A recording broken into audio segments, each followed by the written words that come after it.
নমস্কাৰ বন্ধুসকল, মই আছোঁ ৰংঘৰ বাকৰিত। প্ৰথমতে সকলোলৈ ৰঙালী বিহুৰ শুভেচ্ছা জনালোঁ। আজি আপোনালোকক দেখুৱাম ৰংঘৰ বাকৰিৰ মুকলি বিহু। আহকচোন ভিডিঅ'টো আৰম্ভ কৰোঁ।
ৰংঘৰ আহি পায়ে মানুহৰ ভিৰ দেখি আচৰিত হৈ গ'লোঁ।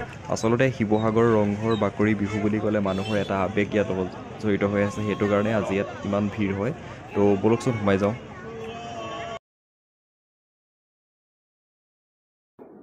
সোমাই আহি এযোৰা বিশেষ হুঁচৰি দেখা পালোঁ। হুঁচৰি যোৱা এইটো কাৰণেই বিশেষ, কাৰণ এই হুঁচৰি যোৱাৰ প্ৰায় সকলোৰে বয়স 60 বছৰৰ ওপৰত। এইটো বয়সতো তেওঁলোকৰ বিহুৰ প্ৰতি থকা যিটো হেঁপাহ, সেইটো দেখি সঁচাকৈ বহুত ভাল লাগিল।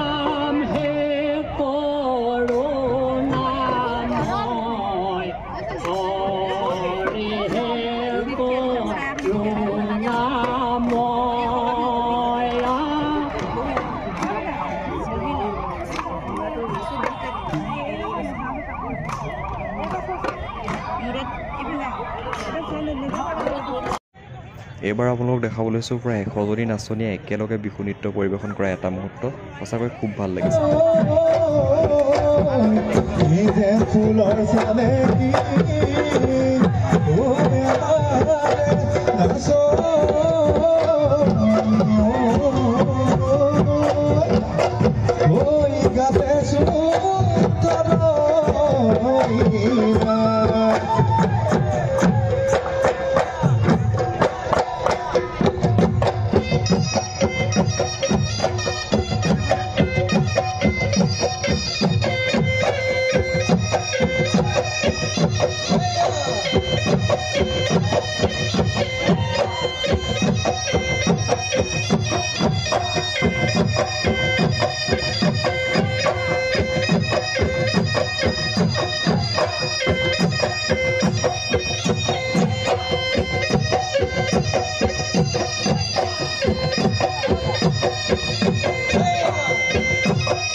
Moore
এইবাৰ বিহুত অমৃতা গগৈ আৰু অস্তিয়ানা দিহিঙীয়াই ৰংঘৰ বাকৰিত কি কৰিলে চাওঁচোন আহক।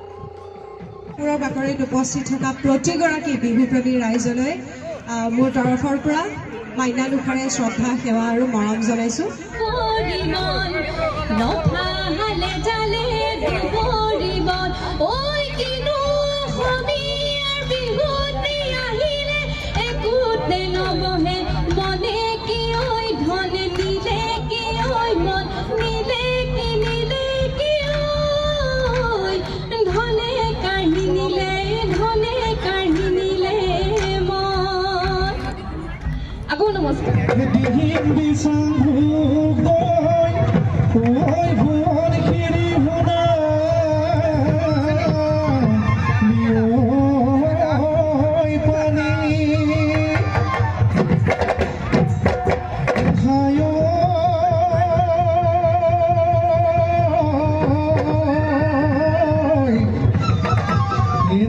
জাতি উপজাতি এভাবে মিলি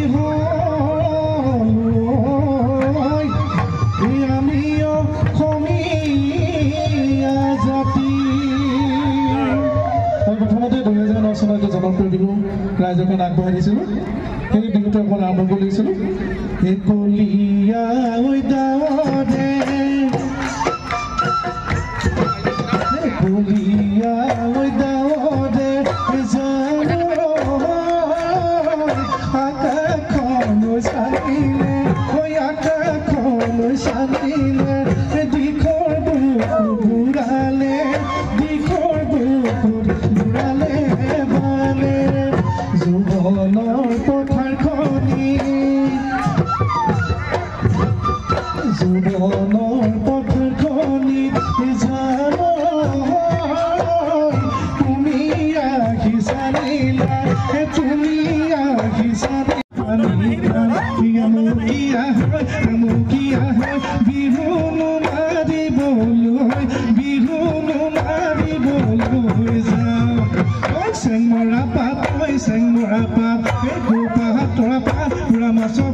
ধন্যবাদ